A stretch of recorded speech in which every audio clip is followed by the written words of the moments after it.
generations to come.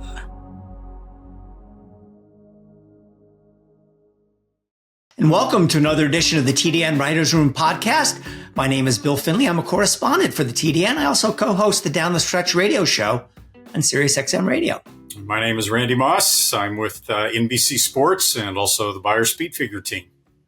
Zoe Cadman here with First Racing and XBTV. I've had this mic pretty much like right in my face, so hopefully you can hear me a little bit better this week. We can hear you just fine, Zoe. Thanks so much. Want to remind you that this week and every week we are brought to you by our good friends at Keeneland. So, guys, some interesting races. I mean, it's a quiet time of the year. Post Breeders' Cup until the Triple Crown prep season gets going is probably the quietest time of all on the calendar for horse racing. But we had some interesting races last week, and I think the one that everybody is most talking about is Nysos, who won the Bob Hope Stakes out at Del Mar, because you have an undefeated Bob Baffert horse who's running big figures. He ran a 96 winning his debut, came back and ran a 97 to win the Bob Hope Stakes last time out. So we look at him and think this is a good prospect, Zoe, but he's got a lot of questions to answer. Number one, can he do more than sprint? And also, he only won a race, which was a 4-horse field. So I'm not saying that he's not going to be a big deal next year so far as the road to the Triple Crown or whatnot. But I do think he needs to prove a little bit more. I think he's pretty darn good. He was impressive just beating 4 others. Now, Kyle Frey rode him in his debut and he ran off and hid by 10.5 with a 96, like you mentioned. He came back and ran a 97. He had a perfect break on the outside with Pratt aboard him for the very first time. The thing that I really loved was Bob took the blinkers off, and we see him do this a lot. He puts the blinkers on. Now, the blinkers are cheaters. His blinkers that he uses are maybe an inch, so they're barely there anyway. He took them off because he wanted him to relax. He broke alertly with the field, dropped back under Flavian Pratt, and just had the perfect trip and drew off to win by as many as he wanted to. Now, he got a 97 by a speed figure, the third highest for a 2-year-old this year when you consider that Fierceness got 105, his stablemate Prince of Monaco got 103. He's very, very good. And right now he looks like a steal. They paid $550,000 for him at the OBS April 2-year-old sale. Best of Luck sold him. You know, I remember looking at him at the 2-year-old sale, and he's pretty compact. Like, he looks like a strong, good-moving, I'm not going to say he looks like a sprinter, but he's got a bit more body than your average Nyquist does. And, man, I thought he was terrific in winning that race. And I have no question, Flavian Pratt thinks it as well, that he'll have no problem going 2 turns. Yeah, he didn't look like it to me. The style difference is what struck me the most, first race to second race. If you remember, back in his debut, he was in a maiden sprint in which there were 3 Bob Baffert runners, and he was the highest priced of the 3 in odds. He was 6-1. And when the gates opened, he was sent, basically. He was ridden really aggressively the first part of the race to be up on the lead, and then we know what happened. He went head and head, and he pulled away. And then with the blinkers off the other day, he settles very nicely. Last at one point in the very short field, but in contact. And I loved the way he just settled down and relaxed beautifully. I loved his stride, very efficient stride. You watch the head on, straight as a string coming down to the wire. Certainly looked visually like extra distance wouldn't be much of a problem. And he's by Nyquist.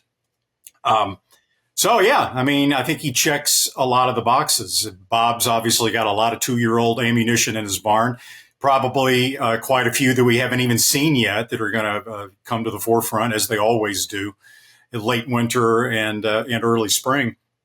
Is he better than Muth, who was the American Pharoah winner, Grade 1 winner, and second in the Breeders' Cup Juvenile? Numbers-wise, you would say yes. But you know, there's a lot of time between now and, of course, when we get to the Triple Crown next year. That's always the big thing to watch. So many times you get these top 2-year-olds, including horses in the Baffert barn, and they run so fast and they're so impressive in their 2-year-old years, especially late in their 2-year-old years. And then, you know, one thing or another happens and they don't get a chance to make the Triple Crown. So fingers crossed this horse can stay healthy, and we'll see how good he turns out to be. He looks pretty good to me right now. Zoe, after he won the first time, you had this really cute story about Kyle Frey and the kid at Clocker's Corner who was pleading with Baffert to put him on the horse. It was really sweet. I understand why, the horse of this caliber, you want to go with the Flavian Pratts of the world. But what happened there? I guess the little, I don't remember if it was a young boy or a young girl, but I guess their sway was not as much as we might have thought. Well, you know what? Kyle has ridden a few horses for Bob now. He came back and won with another one the very next week. So he's got paid. We see it each and every time. Look at Drayden Van Dyke and Justify. I'm not comparing Nysos to Justify by any ways, means, shape, or form, but Drayden did a great job. He rode him. I think he won 3 races on him. He got taken off, or broke his maiden and he got taken off. It's just the way that it happens. And Kyle Frey will get his opportunity. And right now he's getting the opportunity to ride some horses for Bob, which he never had before. So Kyle's a good kid. He's not going to complain. He's going to take what he's given and cash that check at the end of the week. But one thing that I wanted to add was, is it just me? But it seems like Baffert's 2-year-olds are coming to the fray later and later. Yeah. It used to be Del Mar was like, Baffert broke all the maidens in Del Mar. Now we're seeing it in the fall. Like, we're in November and we haven't seen his best 2-year-old yet. Am I right? It seems that way to me. Oh, yeah. Absolutely, yeah. I mean, of course, he's still winning the Del Mar Futurity every year, but his best 2-year-olds and 3-year-olds seem to be coming around a little bit later. Yeah. All right. Over the weekend at Aqueduct, we had a race that, generally we wouldn't really even talk about, the Hill Prince Stakes. Big deal. What's the Hill Prince? But there's a horse in there for our friends from West Point Thoroughbreds. I think I know who they're going to promo in their spot later on in the show, because Integration, co-owned by West Point Thoroughbreds and Woodford Racing. An interesting horse, got a very late start to his career as a 3-year-old, didn't debut until August 12th. And at that was at Colonial Downs. Then came and won a stake at Colonial, then came back in the Hill Prince Stakes under, again, a rider who you wouldn't necessarily think would be getting the A stock from Shug McGahee in Kendrick Carmouche. But again, I realize this isn't the sexiest division, but, is Integration now going to take over for Up to the Mark as America's, kind of star among male turf horses on the grass? I think having just won the Hill Prince Grade 2, again, kind of let's see him do a little bit more. But I think that the take from most people was Universal. This is a really good horse with a very bright future, Zoe. Anytime you're 3 for 3 is pretty darn good. And 2 of those are Grade 3 races.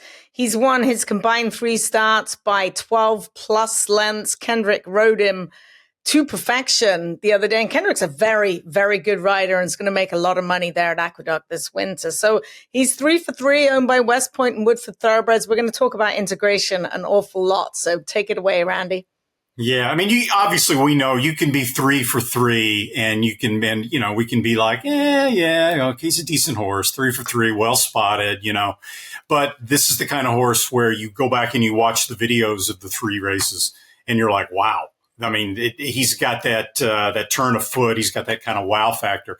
He certainly impressed Kendrick Carmouche. Carmouche was quoted pretty effusively as saying in his 23 years of riding, this is the best horse that he's ever sat on. He's been penciled in by Terry Finley with West Point and Shug McGahee for the Pegasus World Cup Turf on January the 27th. They like the spacing between this past race, 2.5 months or so until the Pegasus World Cup. And one thing that Terry Finley pointed out, we're going to be talking to Jimmy Jerkens a little bit later as our Green Group guest of the week. And we'll hit on this topic with Jimmy as well. But Terry Finley, had never had a real relationship professionally with Shug McGahee. And he was like, that's what's so special about horse racing is that we have these Hall of Famers in their 70s and Wayne Lucas in his late 80s that are still coming to the barn every day, that are still doing it, that are still working hard, that have all this experience. Why not try to take advantage of that? And that was one of the reasons why Integration wound up with Shug McGahee, and it's been nothing but successful so far, obviously. Yeah, we'll keep an eye on him. Now, this horse is not the best sprinter out there he ran 5th in the Breeders' Cup, a matter of fact. But we need a new award in horse racing for the coolest horse in training. And if we can get them to have that award, Special Eclipse Award, 3-year-old champion, turf champion, horse of the year, and the coolest horse in horse racing, it's a slam dunk. How about the Chosen Vron? How can you not love this horse? He had won 8 straight races before the Breeders' Cup, including the Grade 1 Bing Crosby, and didn't run badly in the Breeders' Cup at all. He just wasn't quite as good enough to beat those kind of horses. Then he comes back 2 weeks later in the Cary Grant and wins that for the 2nd straight year. He's won 8 straight races versus California breds. He's a 5-year-old gelding. He seems as sound as they come. I think this is a horse we're going to be talking about for some time. Then how about the poor horse that keeps running second to him? Big City Lights, 4th straight start where he finished second to the Chosen Vron. So I am advocating for a new award, and we can even name it the Chosen Vron Award. And we're going to give it each year to the most admirable, coolest horse out there in horse racing. Well, the part owners, John and Dorita Sondrica, would absolutely love that. So I'll be sure to tell them. In fact, I know that John's a big listener. So kudos to them for winning. I mean, who wouldn't want a 5-year-old Calbred who's as sound as a pound? He's made over $1 million.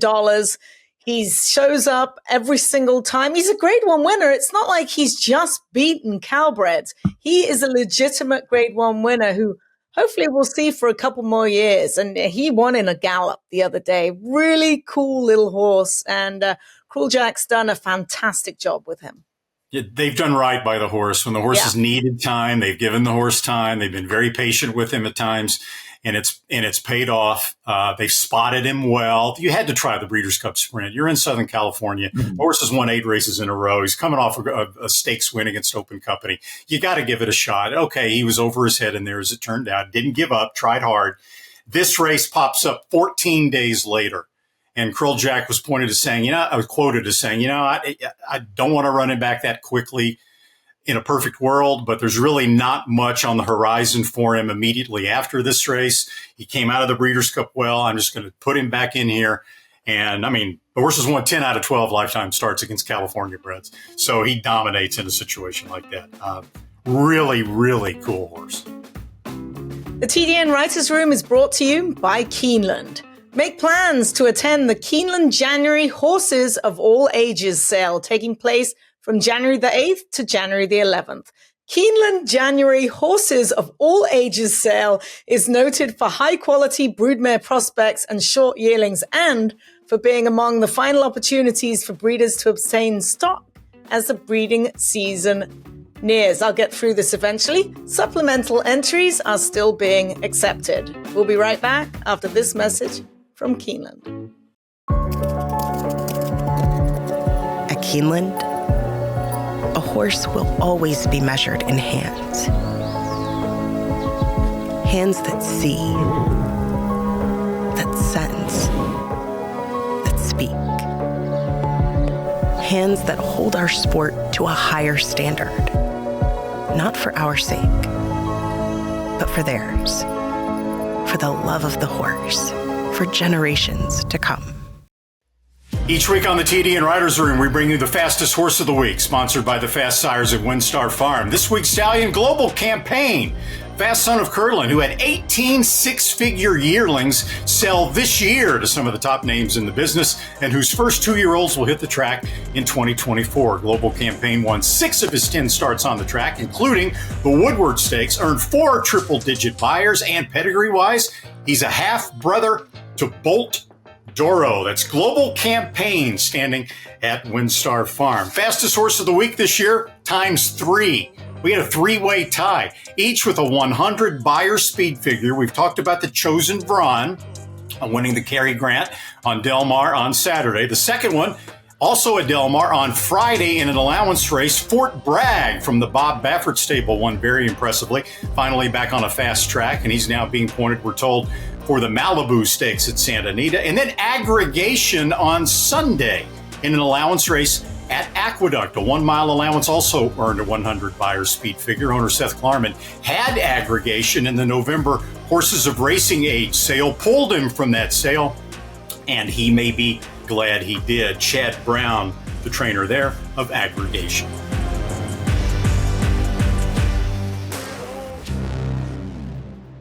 So last week we were debating about how much Rich Strike is going to sell for in the Keeneland November Horses of Racing Age sale. And well, we don't know because he was withdrawn by owner Rick Dawson. I don't know what to make of the situation now because, we don't have a whole lot of information here. And the horse hasn't raced in ages. He is only in quote unquote light training. Nothing has been said about, him coming back, when he's going to come back, what their plans are now. All we know is, we've seen plan A, plan B, plan C. What is plan D? I don't really know. I think this is an easy horse to root for. I mean, some people, he never should have won the Derby. He was 80-1 and who the heck is Sonny Leone and all that kind of stuff. But I'd love to see him get back into good form and be competitive against top class horses. But at this point, it's just a guessing game now. And, Rick Dawson has said that, he'll have more to say about this in the weeks ahead. But anyways, we don't have to worry about how much he was going to sell for. And what's his future? Well, who knows? I mean, there must not have been any offers from any stud deals. And I think Randy hit the nail on the head. They should have run him through and see if the Japanese wanted him. Maybe they didn't. Maybe they didn't get any bites at all. I've got no idea. He's obviously got a little bit of a soundness issue because he hasn't done anything for quite some time. Bill Mott pulled the plug on him. So I'm at a loss. I don't know. Zoe, could it have been that they put a reserve on him and he was told behind the scenes, you're not getting this? Is that among the possibilities? I mean, yes, maybe, but no one really knows what the reserve is until they go up there. So, right. I don't know. I wish I had an answer. So here's the way I look at it. As a Kentucky Derby winner, he's going to have a certain amount of residual value. Okay. And it's not like, he didn't have any decent races at all after the Kentucky Derby. He probably should have won the Lucas Classic. He ran reasonably well in the Travers. I think he finished fourth. He ran a 106 Beyer speed figure in the Breeders' Cup Classic behind Flightline. He was 11 lengths behind Flightline, which is, nothing to be ashamed of. And then the wheels fell off in his two subsequent races. He ran terribly. So if they retire him now on the basis of those two really, really bad races, he's pretty much, I think, at the bottom of what his residual value as a Kentucky Derby winner is going to be. But they signed up Bill Mott, at least we were told, to train the horse if he made it back to the races. So unless the veterinarians are telling them that this horse has an injury that will preclude him ever racing again, what's to lose? I mean, why not try to get him back in training, get him sound, give him to Bill Mott, let Mott train him, let Mott tell you what you've got. And I mean, we've seen many times what Bill Mott can do with horses like this. And who knows, maybe Mott can get Rich Strike back to the races and suddenly he's a grade 1 level horse and that residual value he has right now goes much higher. I mean, why not at least give it a shot? I don't know if that's what Rick Dawson is thinking. He's not saying a whole lot about this. But I mean, what's to lose really if the horse can make it back to the races? He still has something to prove on the racetrack, in my opinion. Didn't Bill have him already? Or did he go to the farm? He's been at the farm. He has never been under Bill Mott's shed row. Okay. He's been in light training at Margot Farm. And that's really, as far as they've gotten. I had talked to Rick a couple months ago and he had told me that right about now was the time he had thought. That was before anything ever came up about selling him at Keeneland, that right about now would be the time, late November or so, that he would return to Mott's Barn, or come to Mott's Barn. He was even talking that maybe they could make the Pegasus World Cup. But obviously that's out at this time. Zoe, have you ever bet a $20 Superfecta all or whatever it was?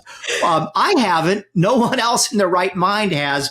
So when that started to happen last Wednesday, this is a crazy story, and I don't know how much we can add to it, but there was a glitch with FanDuel Racing, which is it's different than TVG. It's the FanDuel sports betting website that accepts horse racing bets, where if you bet, like I said, that kind of box, of any number of combinations, it would only take out of your account the base bet, the $20. Somebody figured this out. And to give you an example, some of the crazy things we saw, Monticello Raceway, tiny little harness track in the Catskills that nobody even knows what's going on.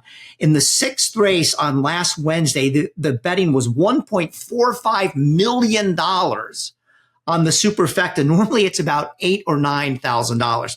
Now, what happened is what always happens in these things, and it reminds me of the pick six fix back at Lone Star a few years ago. These weird things happen. The people who are doing this got greedy. Had they had just nickeled and dimed their way, they could have made $25,000, $30,000, and nobody ever would have caught them. But you're starting to bet $20 all. Anyways, obviously they're not going to see any money from this, but this is about the strangest thing I've ever seen when it comes to betting on a dreary Wednesday afternoon.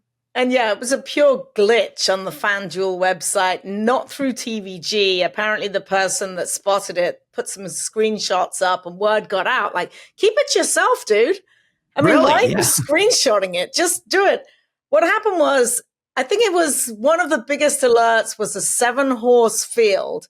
And he did a 10-cent Superfecta box that should have been $84, and they charged him 10 cents. Right. So he just kept going and going and going and screaming, hey, look at me, look at me. I'm like, no, keep your trap shut. Keep the money. I would have just milked it for all I could get. Sorry, FanDuel. But yeah, they managed to find the glitch. And happy Christmas to the lucky people that spotted it and got rewarded. And when people discovered that glitch, that you could bet as many combinations as you wanted on any wager, and you would still only be charged 50 cents or $1 or $2 or the base wager as if you were only playing one combination. I mean, they really tried to take advantage. And what's interesting to me going forward is the recourse, if any, that FanDuel has against these bettors. Right. I mean, they froze their accounts and they can't, they can't deduct money. They can't withdraw money from their accounts. But if there's any other recourse, did they break a law? I mean, they went online, they made a bet. It's not their fault that FanDuel only charged them 50 cents or $1. But it's going to be interesting to see the shakeout of all this legally as far as FanDuel is concerned. Yeah, we could see some lawsuits coming out of this, no doubt. Bobby Oser passed away last week, and he's as old as we all are, and not quite Zoe, but me and Randy. He was even a little bit before my time. But, he was of that era, and I think he got a little bit overshadowed by Shoemaker and Hardtack. But he was definitely a Hall of Fame caliber rider, deservedly so. He won the 67 Kentucky Derby with Proud Clarion and was the jockey aboard Dancer's Image in 68. Of course, who got disqualified after that. And so kind of neat things about him. His first official mount ever was in the 1951 Thanksgiving Day Handicap, which he won the horse by the name of Reticule. Now, it turns out that that's a little bit of misleading because apparently he had been riding at tracks, Randy and Zoe, in Texas, back when they didn't have legalized parimutuel wagering, and ridden quite a bit of winners there. And of course, he's known for that unique riding style that he picked off at Aqueduct sometimes, Usery's Alley, where he would take horses to the almost outside rail of the track on the turn, and then make a beeline down for the rail, essentially because remember, the tracks are banked. So that he figured out that for a period of time, even though he would be losing ground, being wide, he would actually be going downhill. It was a very unique thing, and the old timers back at Aqueduct always used to talk about Usery's Alley. But one of the top jockeys of his era, and he will be missed. 88 years old. And yeah, Usery's Alley, the crown of the racetrack, and then he would just dip down. I think I managed to find a video of it. It was pretty cool. I first met him probably 6 years ago at the Pegasus World Cup. I was on the backside running around doing interviews. It was when California Chrome and Arrogate were there. And I see this guy walking around with these bright yellow headphones on his head with aerials sticking up. He's in shorts. He's in a Hawaiian shirt, big old belly on him. I'm like, who is, and he's got like 4 rings on each. I'm like, who is this guy? So he came over and I started talking to him. He goes, I'm Bobby Usery. I won 2 Kentucky Derbies. And what a fantastic fellow he was, full of stories, full of life. He lived down there in South Florida and would walk the backside. He said, I could walk on the beach every day if I wanted to, but I love the horses. I love the backside. So he would go on his walk with his headphones on and walk the backside at Gulfstream Park. Really, truly fantastic guy. Zoe, with him saying, I won 2 Kentucky Derbies, did you take that to mean that in his mind, he won 2 Kentucky Derbies and that he won the race with Dancer's Image and the Kentucky Horse Racing Commission and the courts be damned? Yeah, absolutely. I didn't even honestly realize until I left him. He showed me the rings. I interviewed him and he was wearing his Kentucky Derby. He wouldn't give it back.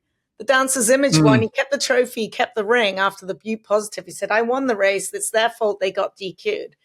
So, yeah. Yeah, when Dancer's Image won the race, the trainer, the owner, Peter Fuller, the owner, jockey Bobby Usry, got their trophies right away in the Winner's Circle celebration and all that. And then it was 2 days later that Dancer's Image tested positive for Butte. During that 2-day period, owner Peter Fuller from Boston had sent his trophy back to Churchill Downs to be engraved. And Churchill Downs kept it and wouldn't give it back because the test came back positive. Ussery had kept his trophy, and when he heard what happened to Peter Fuller's trophy, he said, I'm not giving my trophy back. He said, as far as I'm concerned, when that official light went up on the tote board and people started getting paid, I won the Kentucky Derby on Dancer's Image. It would have been his second Derby win in a row. The year before, as you pointed out, Bill, was Proud Clarion. And he got the mount just 2 days before the race in some unusual circumstances. The horse was given very little chance. The trainer, Lloyd Boo Gentry, said, I wouldn't have bet on the horse.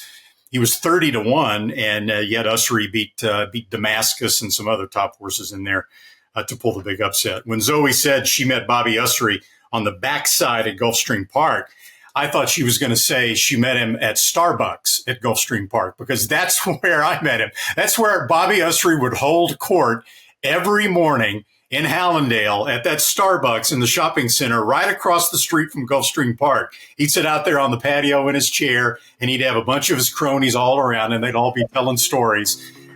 He was quite the outgoing, interesting guy, and he'll be missed. The TDN Writers Room brought to you by the Pennsylvania Horse Breeders Association. We may have another Pennsylvania bred star in the making. It's 2-year-old filly Aoife's Magic, who is now a perfect 3 for 3 after winning last Wednesday at Parks in an allowance by more than 6 lengths. She had broken her maiden by 10 lengths and then came back 2 weeks after that to win the Imply Stakes by 4 1/4 lengths. She is by Pennsylvania's own Smarty Jones. Meanwhile, the card for this Wednesday night at Penn National features 3 stakes races. The Shamrock Stakes for fillies and mares, Pennsylvania bred.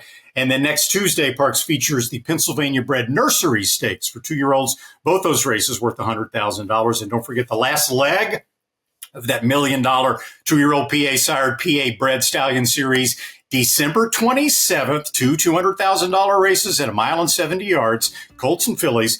Check the PABred.com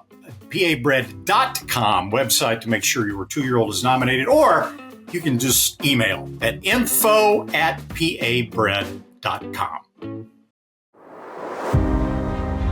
PA Bred, I think we've built a brand at this point. The state of Pennsylvania has the best breeders program in the entire United States. Angel of Empire wins the Arkansas Derby and wins it clear.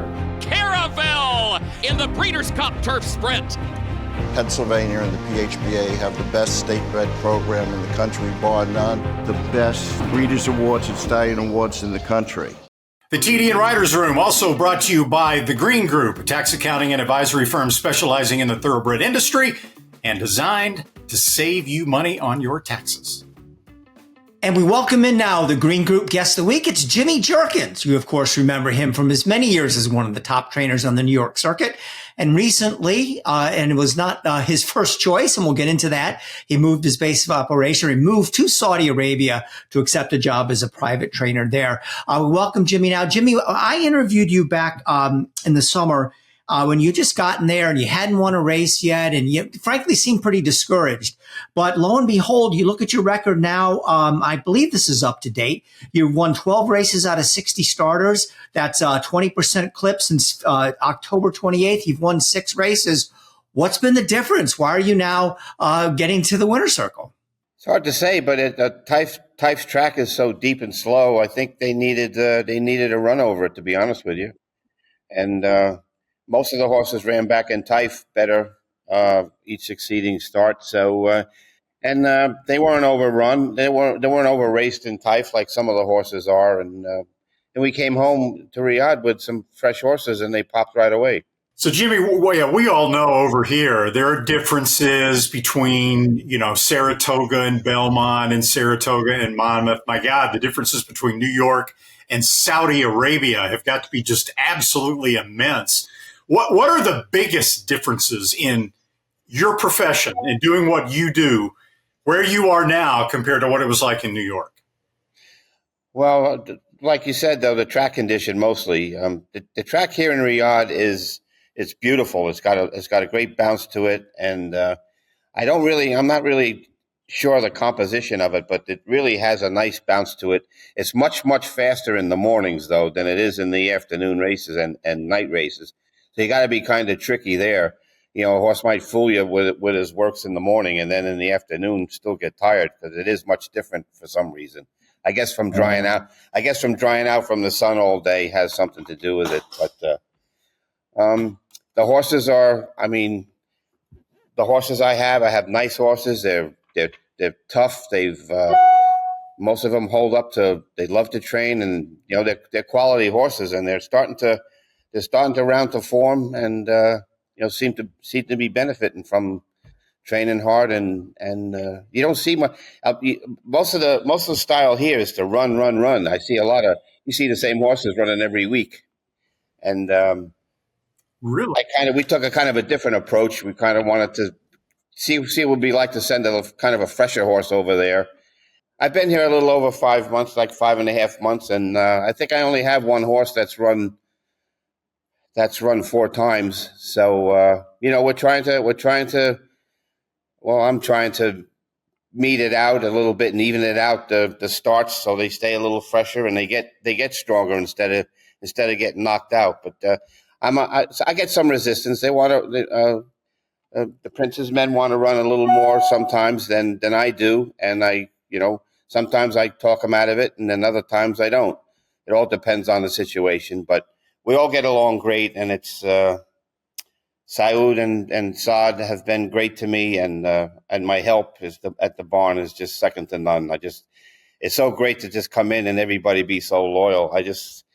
They were a little skeptical about a lot of different methods, and they didn't say anything, but I could tell the riders and everything were like, well, what the hell's he doing?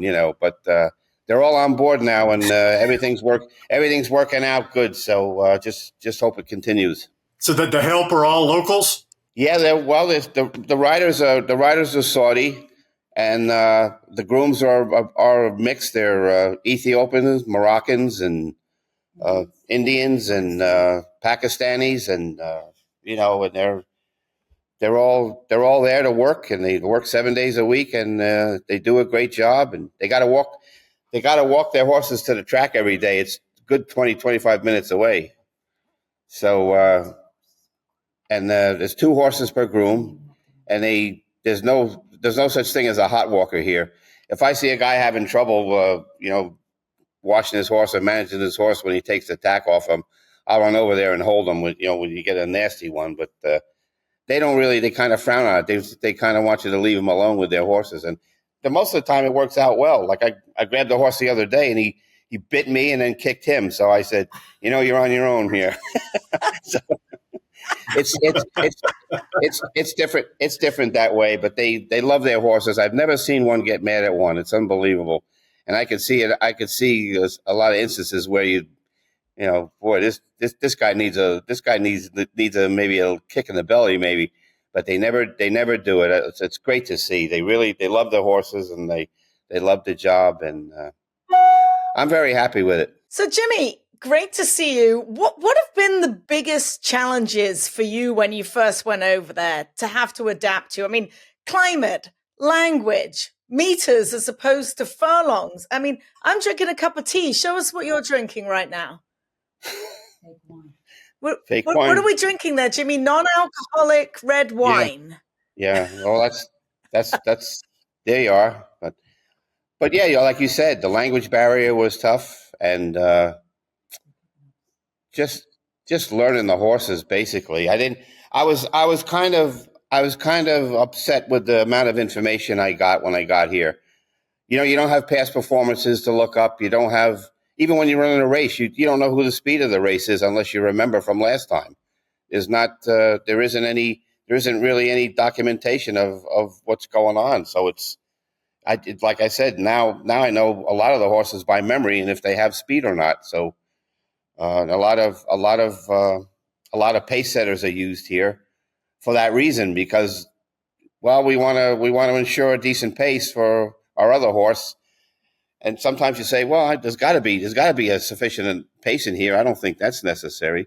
We go back and forth and make a decision. But that's the thing that took me a while to get going, was the lack of information, and I couldn't really gauge the horses good enough to know where they should run.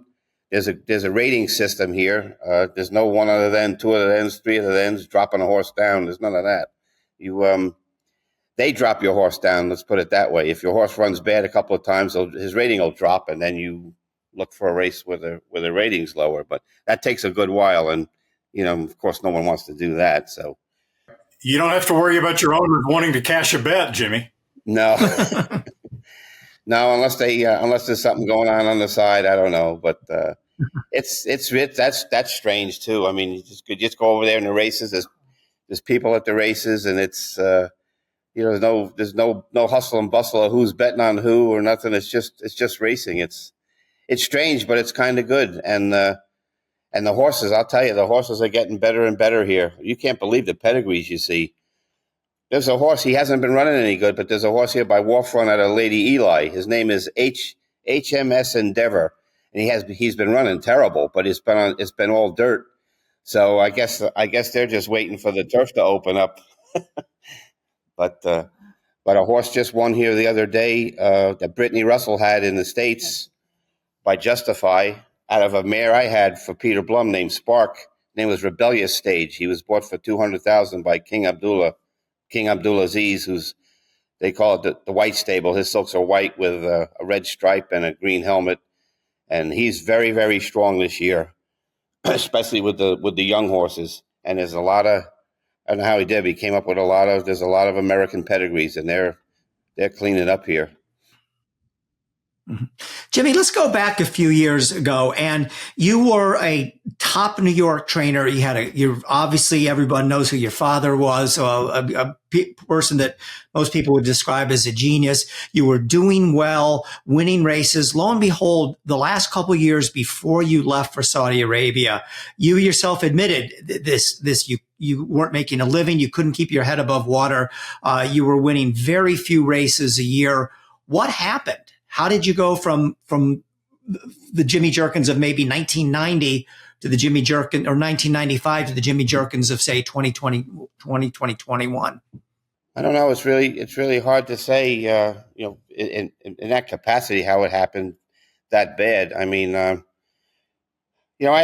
could have done things different. I wasn't, the thing I think that hurt me the most was when things were really, really good, even around the time we had those couple of Travers wins back to back. I had a chance to expand pretty good. Owners came to me, and I didn't really take and go with it. I didn't want to get big to where I couldn't do the job that I like to do. And I think in the long run that hurt me. I probably should have done whatever it took to get the extra horses and keep it going. Because boy, I'll tell you, it's a numbers game now, especially the way horses are. They're so disposable. And, you gotta, now I understand why these guys have so many horses, and they spread themselves thin. They might lose a good horse that they haven't seen in a while. That's in one of their other stables and stuff like that. But, and that kind of thing never appealed to me. But I now looking back on it, it looks like that's the way you have to look at the game. You get the horses in the barn, and that's the bottom line. Get the horses in the barn. So we've talked about this periodically on this podcast, Jimmy, that horse racing is obviously one of the few sports where you have people that are in the Hall of Fame that are still competing actively day to day in the sport. But yet training horses would seem to be, you would seem to have so much more of an advantage with experience. And yet you see all sorts of trainers, yourself included, who have all this experience and yet still struggle to get the same level of horses that someone with much, much less experience would have. How frustrating was that, knowing that you had all of this experience and it didn't seem to matter? It's incredibly frustrating. It's you just keeps you up at night. You just God, why? I certainly had. I mean, I think I still have a 20% lifetime winning record, and I mean, we've only had 4,200 starts lifetime, and I don't think anybody, I mean, for the amount of starts, has won as many grade ones and big races that I've had. But I don't know. I really don't know the answer, and that's why it was frustrated me, and I couldn't. I came here. Me and Shirley came here in April to interview for the job, and the second I landed in Saudi Arabia, and I looked out the window, I said, "Boy, this isn't for me." And the landscape, it looks like you're on the moon, and the people and I got to admit, though, I was happy with the condition of the horses, and they said we got good horses, and I took their word for it, and they looked the part too. And then, but I still got on the plane, and I was on the plane coming home, thinking I wasn't going to do it, until I got back to my barn at Belmont, and I looked down the shed row, and I saw basically nothing, and I didn't see any prospects really in the near future, and then I decided. I sat with my wife at home, and I said, I'm going to go do it. Well, Jimmy, it seems like success is coming to you now that you're back in Rydia. I know initially you said the plan was stay for a couple of years and then maybe bring some horses back with you, back to U.S. soil. What do those plans look like now? It seems like you're quite settled there right now, at least in Rydia. Yeah, I mean, I just said for the 2 years because that was what my contract was, and that's we just left it at that. Of course, I didn't know the fact that things are going good makes a big difference, of course, but things have to develop. We'll see how it develops till March. Well, we've got to go past there. I've got a 2-year contract. I'll come back next year, but it looks like there's good horses coming up. We bought a lot of horses in Tattersalls, and there isn't a big American influx there. They like to buy English, and I don't, which I'm not that familiar with the bloodlines, but I'm learning them. I'm learning who the sprinter types are and who the distance horses are, and you just got to hope. They're all running on turf, so you just got to, when they come here, you just got to hope they take to the dirt. That's the biggest thing. So we've had a couple that just didn't pan out. Are you starting to enjoy it now? Now that you have your feet underneath you, Shirley's with you. Rydia seems like a little bit more of a community-based, bit more fun over there. Is it starting to be fun, Jimmy? Yes, yeah, it is, and it's a lot more fun than Riyadh. Taif's really it's off the beaten path. It's nice. The weather's very nice. It's in the mountains, and it's so hot in Riyadh during August that you can't. It's unbearable. You can't have racing here. And in Taif, it gets very hot in the middle of the day, but as soon as the sun goes down, it's very pleasant, and the weather's very pleasant. But it's an old town. It's kind of set in its ways. It's a lot stricter in its ways than Riyadh is, and it's basically, for me, it's basically all horses, and that's it.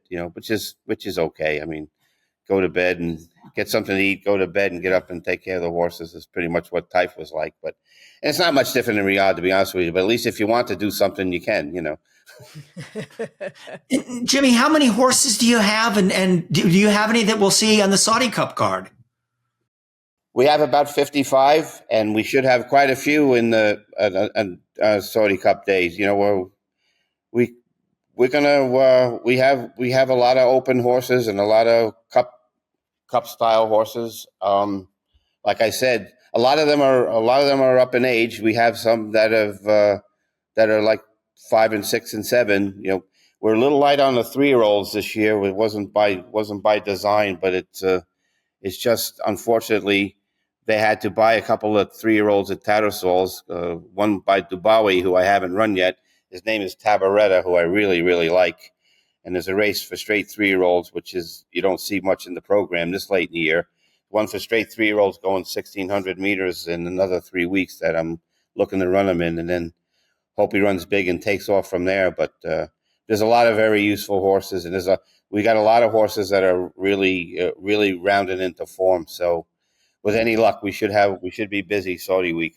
Well, Jimmy, if you really like one of your horses on Saudi week and you want to get down, just get in touch with us, and we'll figure out how to get a bet down for you. All right? Great. Thanks. Appreciate it. Well, Jimmy, I want to thank you so much for your time. It's good to see that big smile on your faces. Obviously, you've figured Saudi Arabian racing out, and the Jimmy Jerkens that we know is that steady 20% trainer. It looks like he's back in Saudi Arabia. Thanks so much for spending some time with us here on the TDN Writers Room podcast, and continued success in Saudi Arabia. I appreciate it, Bill, and everybody else. It was nice to be on. Nice to see some familiar faces. Does Jimmy Jerkens have to file an income tax return in Saudi Arabia? I think he probably does. So as good, the reach of the United States government goes everywhere. So as the Green Group Guest of the Week, Jimmy will receive a free 1-hour tax consultation with Lynn Green and the Green Group. For more information on how the Green Group can save you taxes, even if you may happen to be living in Saudi Arabia right now, visit www.greenco.com. Are you paying too much in taxes? The Green Group can help.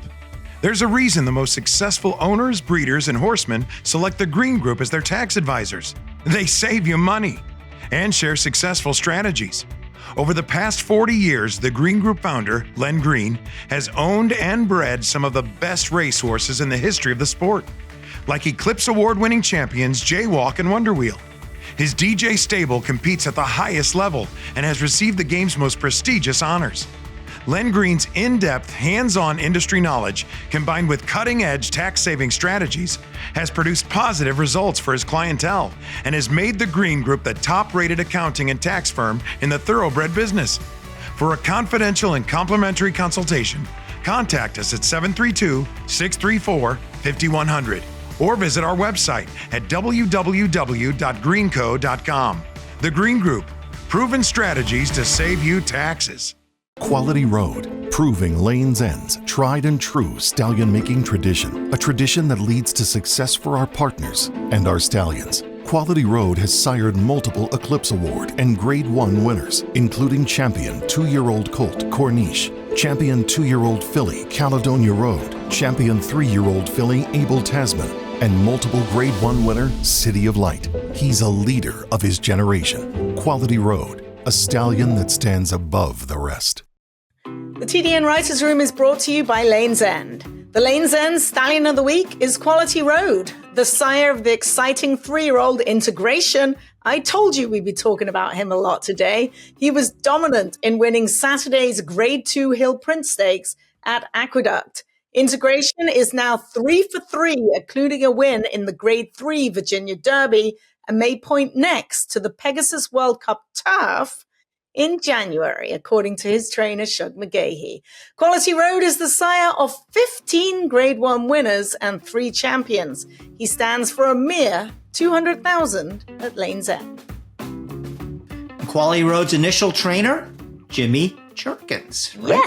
Yes. Before he was taken away from him, and I'm sure something that didn't make Jimmy too happy and given to Todd Pletcher. Okay, so it's the Thanksgiving weekend, a lot of big races being run. We've got the PPs in for some of them. I think the ones that we should focus in on where some of the best races are at Churchill.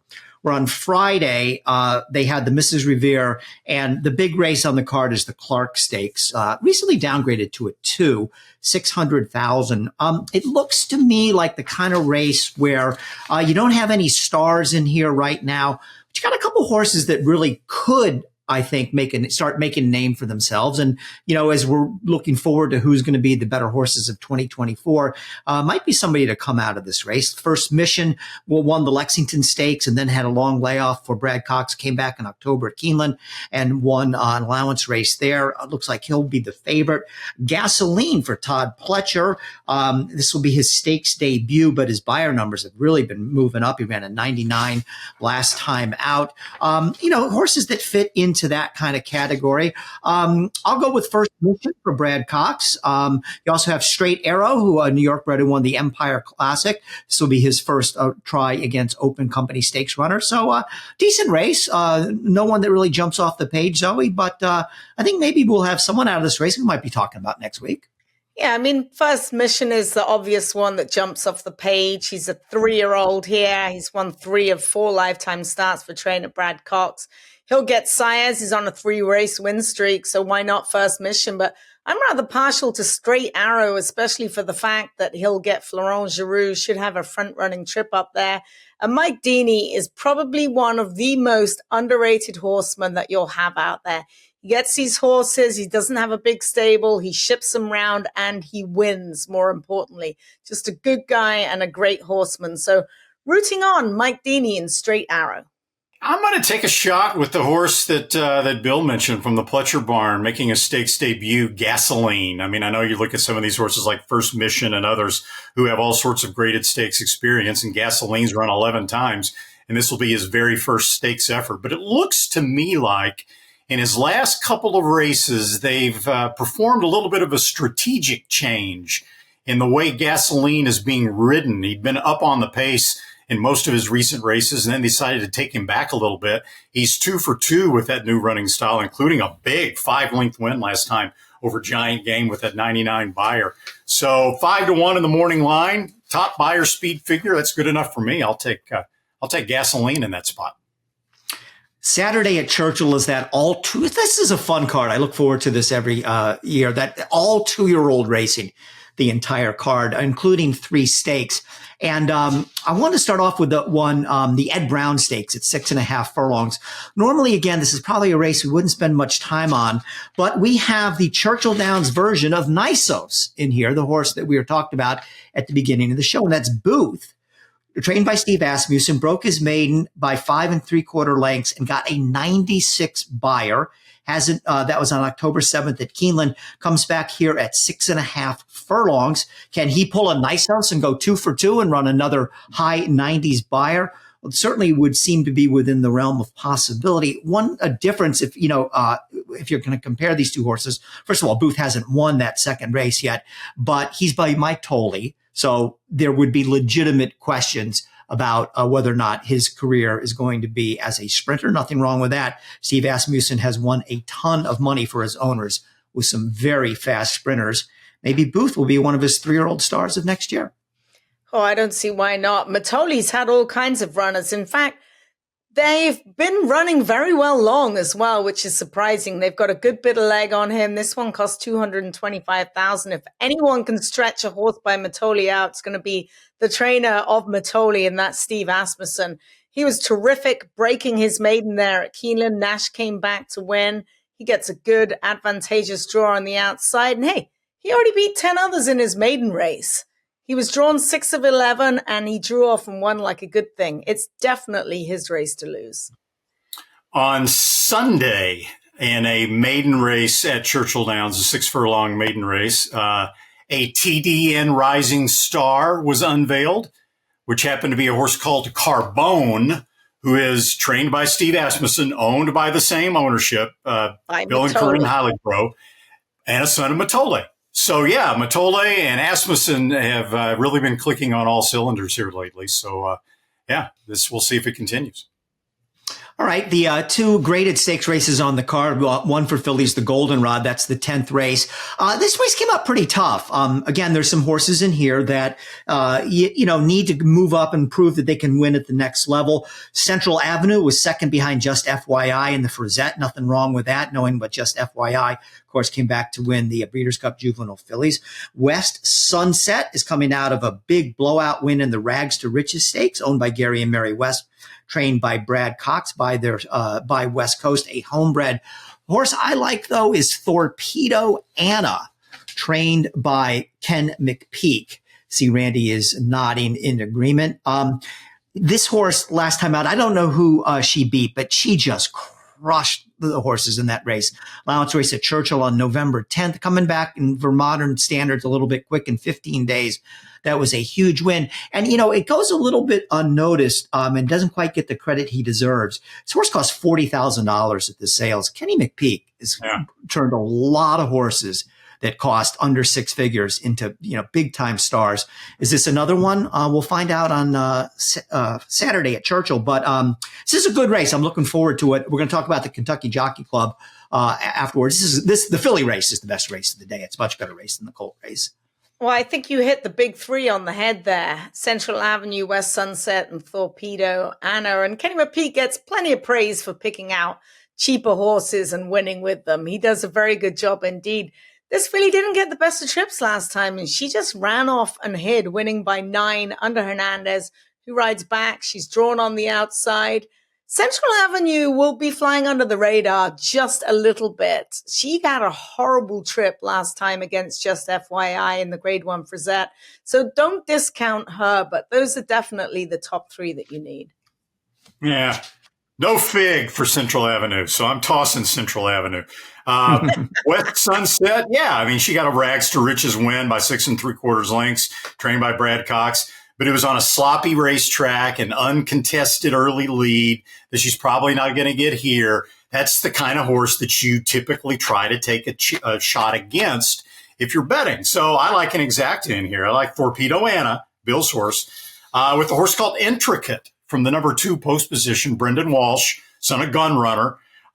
Looked visually very impressive in his maiden win, tracking a very slow pace at 1 1/16 at Keeneland.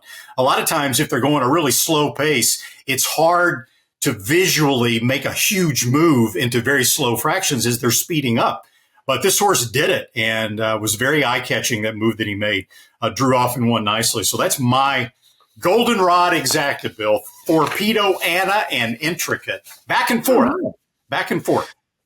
There you go. The Kentucky Jockey Club Super Saver won this in 2009, went on to win the Kentucky Derby. Like I said, not the strongest group. And maybe next week on the West Point segment where we talk about their success, we might be talking about a horse by the name of Stretch Ride, trained by Dale Romans, is 2 for 2, won at Keeneland last time out in an allowance race with an 87 buyer, a clear favorite. And I hate to say this, somebody help me, please, with the pronunciation of the rider's last name. Martin Chuan?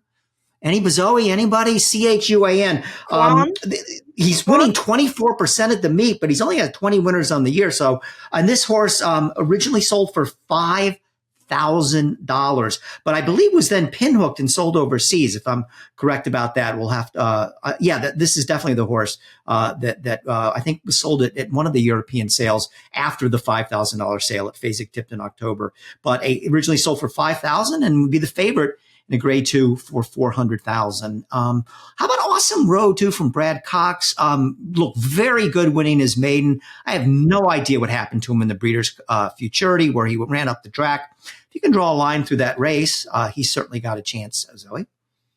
Oh yeah, he definitely got a shot for Brad Cox there. Definitely put a line through that. I'm really not sure what happened that day. We all know Locks was much the best in there, but I'm with you, and perhaps this could be Del Roman's coming out party. He's been quiet of late, but every so often he pops up with a really, really good horse indeed. So this is kind of his MO. Horse is perfect 2 for 2. Wasn't favored last time, but likely will be favored off of that big 87 bias speed figure. So he most certainly is the one to beat in here. You guys are both just drawing a line through that last race of Awesome Road. Just draw a line through it. I hate it when trainers say that. I'm going to draw a line through that as if it never happened, right? Look, I think Stretch Ride's the horse to beat. But the interesting thing about Awesome Road is that we did the Breeders' Futurity on NBC. And we talked to Brad Cox before the race. And he had Timberlake, both of them in Kentucky, and sent Timberlake to New York because he thought he would be a better one-turn horse to run in the Champagne, and kept Awesome Road to run 2 turns in the Breeders' Futurity at Keeneland. And Brad was very high on Awesome Road. Now, I asked him point blank, said, how good is Awesome Road? He said, very good. So I thought, oh, wow. And so he's bet down to 3-1 in the Breeders' Futurity and never lifts his feet. And he runs terribly. I didn't see any excuses in the running. Apologies. I meant to reach out to Brad and ask him if the horse did come up with any excuses, but I never quite got around to that. If he does have a legitimate excuse for that last race, or if he got up on the wrong side of the stall and you really can just draw a line through it as if it never, ever happened, then he may be the best horse in the race. But in the meantime, I think Stretch Ride is the horse to beat. The TDN Writers' Room is brought to you by XBTV. This week's work of the week is Hijazi. He cost $3.55 million as a 2-year-old, and he came back to work 4 furlongs in 49-4 for Bob Baffert on Friday. Now, he took the summer off. He came back with a 5.5 length win in a Santa Anita allowance race on November the 3rd, and now heads for the Malibu Stakes on opening day, December the 26th at Santa Anita, where his main competition will actually be from his own stable. Baffert also plans to run Speedboat Beach and Fort Bragg, an impressive allowance winner at Del Mar this weekend. We'll be right back after this message from XBTV.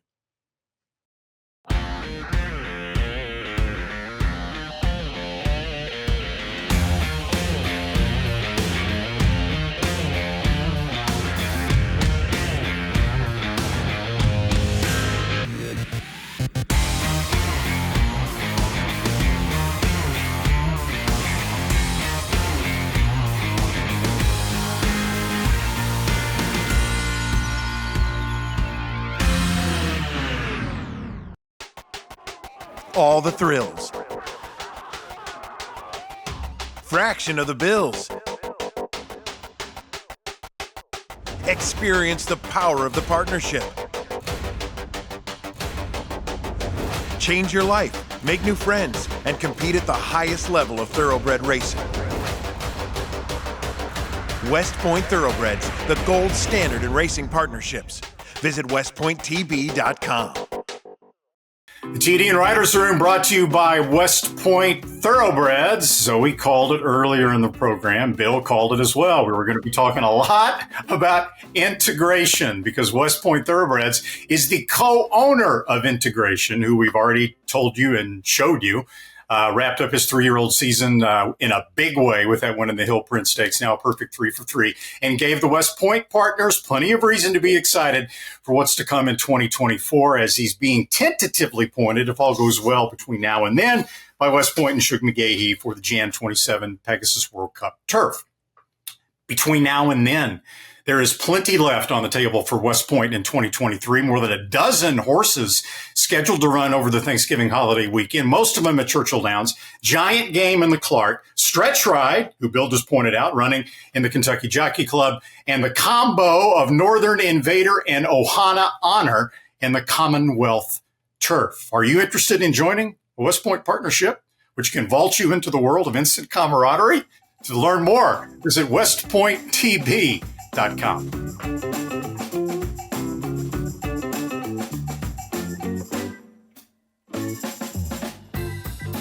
All right, that's a wrap on this week's show. I want to thank my partners, Randy Moss and Zoe Cadman, our Green Group guests of the week, Jimmy Jerkens, our producers, Katie Petruniak and Anthony LaRocca, our editors, Aaliyah LaRocca and Nathan Wilkinson. Have a great Thanksgiving, everybody.